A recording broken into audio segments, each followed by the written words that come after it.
Kidu Sasa channel ma bien ju like bare Kidu Sasa ma ni pinya te de ko mya weပေးလျက်ရှိပါတယ်။အခုဗီဒီယိုမှာလည်း AI နည်းပညာသုံးထားတဲ့ AI browser တစ်ခုကိုမျှဝေပေးတော့ပါမယ်။အဲ့တော့ AI browser တစ်ခုကိုလည်းပြီးခဲ့တဲ့ဗီဒီယိုထဲမှာ u.com ဆိုတဲ့ browser လေးကိုလည်းမျှဝေပေးထားတာရှိပါတယ်။မကြည့်ရသေးဘူးဆိုရင်အဲ u.com ဆိုတဲ့ browser ဗီဒီယိုလေးကိုဝင်ရောက်ကြည့်ရှုနိုင်ပါတယ်။အဲ့တော့ AI နဲ့ပတ်သက်ရင်အားလုံးသိကြမှာထင်ပါတယ် ChatGPT ပေါ့နော် ChatGPT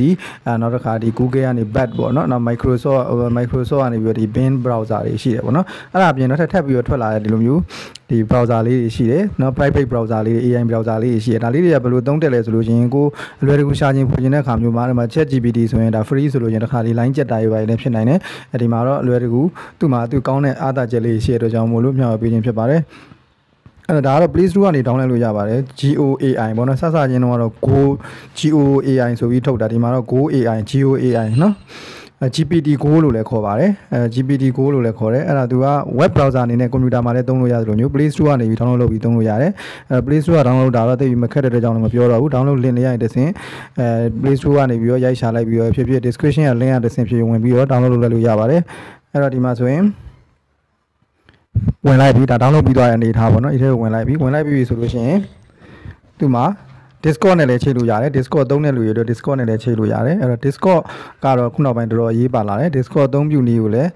ဗီဒီယိုတစ်ခုတင်ပေးတော့ပါမယ်အဲ့တော့ဒီမှာတော့ Discord နဲ့ချိန်တာဝင်ပြတော့ဒီ browser ထဲမှာရိုက်ရှာတာကိုပဲပြတော့မယ်အဲ့တော့ဒီမှာသူက language တွေရွေးလို့ရတယ် language တွေရေးလို့ရတဲ့နေရာမှာမြန်မာလိုတော့မရသေးဘူးเนาะဒီမှာ English ရှိတယ်ဒီဘာသာရေးနဲ့သူရိုက်ရှာလို့ရတယ်ဒါပေမဲ့မြန်မာလိုလည်းစမ်းကြည့်ရတော့ရတယ်ဒါပေမဲ့ result တွေမှာ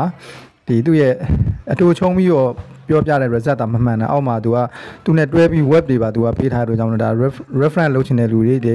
ကိုးကားတွေပါထပ်ပြီးကြည့်ချင်တဲ့လူတွေအတွက်ဒီ browser လေးကပိုပြီးအဆင်ပြေတယ်ဒီသုတေသနလုပ်တဲ့လူတွေဒီစာတမ်းတွေလုပ်တဲ့လူတွေအတွက်ဆိုရင်လည်းပိုပြီးအဆင်ပြေတယ်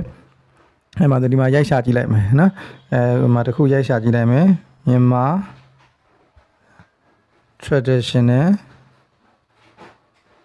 traditional food ဆိုပြီးတော့ရိုက်ရှာကြည့်လိုက်မယ်။ဒါနမူနာပေါ့နော်ကိုကြိုက်တာကိုရိုက်ရှာပြီးစမ်းကြည့်ပါ။ဘာကိုပြချင်တာလဲဆိုတော့ဒီမှာအချိန်တိုတွင်းမှာပဲဒီမှာ ChatGPT လိုပဲမြန်မာ traditional food အကြောင်းသူရေးပေးနေတယ်။အဲ့တော့ဒါမြန်မာလိုနော်မြန်မာလိုအင်္ဂလိပ်လိုသိမကျွမ်းဘူးဆိုရင်လည်းမြန်မာလိုဒါကို copy လုပ်ပြီးတော့ Google Translate မှာသွားပြီးတော့ဘာသာပြန်ကြည့်လို့ရတယ်။ Google Translate ကဓာတ်ရိုက်ကြီးစီလျော်အောင်မှုမရှိပေမဲ့လည်းတချို့နေရာလေးပြန်ပြင်လိုက်လို့ရှိရင်ဒါကိုယ့်အတွက်ဒါ content creator တွေဆိုလည်း content တပုတ်เนาะဒီစံညွှန်းတပုတ်ရနိုင်ပါတယ်အဲ့တော့ဒီမှာဆိုမြန်မာ traditional food မှာဆိုရင်ဒီမှာမုံဟင်းငါးတယ်လက်ဖက်တုပ်တယ်ရှမ်းစတိုင်နိုးတယ်အုံတို့ခောက်ဆွဲเนาะမတ်ထွန်ကာရီတဲ့ကြေးအိုးတဲ့နန်းကြီးတုပ်တယ်เนาะနန်းကြီးတုပ်တောင်ပါလိုက်သေးတယ်เนาะအဲ့ကောင်လေးကိုဒီမှာ download လုပ်လိုက်လို့ရတယ် download လုပ်ပြီးတော့အဲ့စာသားကိုတခြားနေရာမှာသုံးလို့ရတယ်မျိုး copy paste နဲ့တခြားနေရာမှာခုနပြောသလိုမျိုး Google Translate လုပ်တာတွေပဲလေလုပ်လို့ရတယ်ပေါ့เนาะနောက်တစ်ခါကိုဒီinternational marketing အတွက်တော့ international ဒီ YouTube တွေကို English language နဲ့လုပ်ချင်တာလို့ဆိုရင်ဇာညွှန်းကိုဒီကနေရေးခိုင်းပြီးတော့မှဒါသွားပြီးတော့ video create လုပ်လို့ရတယ်เนาะ test to video တွေကလည်းအများကြီးပဲအဲ့တော့ test to video တွေလည်းပြောထားရှိပါတယ်ဒီအောက်မှာဆိုသူမှကျတော့ web page တွေပါသူကပြထားတယ်အဲ့တော့ဒီ web page တွေကိုအလွယ်တကူကြည့်လိုက်လို့ရှိရင်ဒါပို့ပြီးတော့စီလျော်တဲ့ web page တွေပါရရတော့ကြောင့်မလို့ဒါသူတေသနာတွေစာတမ်းတွေရေးရလို့တော့ပို့ပြီးတော့အဆင်ပြေတယ်ဒီမှာ image set ဆိုရင်လည်း image ကိုနှိပ်လိုက်အောင်မယ်ဒီမှာသူနဲ့ဆိုင်တဲ့ image တွေကျလာတယ်ပေါ့နော် okay အဲဆိုရင်နောက်တစ်ခုထပ်ပြီးတော့မြန်မာလိုတစ်ချက်မေးကြည့်မယ်မြန်မာလိုဒီမှာမြန်မာ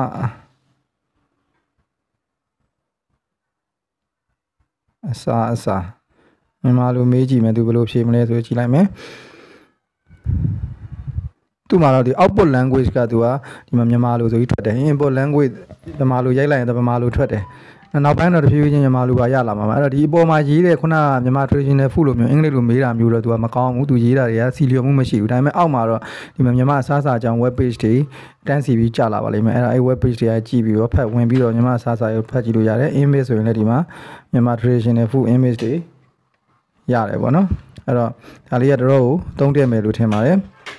နော်ဒါကွန်ပျူတာမှာ browser မှာလည်းသုံးကြည့်လို့ရပါတယ်ကိုကြိုက်တာကိုရှာကြည့်လို့ရတယ်ဟိုမှာဇာညွှန်းရေးချင်တဲ့အတွက်ဇာညွှန်းရေးခိုင်းလို့ရတယ် essay ရေးချင်တဲ့အတွက် essay ရေးခိုင်းလို့ရတယ် ChatGPT လို့ပါပဲအဲ GPT GO လို့ခေါ်ပါတယ်အဲ့တော့ဒီဗီဒီယိုလေးကိုကြည့်ပြီးတော့ကိုယ့်အတွက်အသုံးတက်မယ်ဆိုလို့ရှိရင်ဒီဗီဒီယိုလေးကို like and share ပြုလုပ်ခဲ့ပေးပါ channel လေးကို subscribe မလုပ်ရသေးဘူးဆိုရင်လည်း subscribe ပြုလုပ်ထားပြီးတော့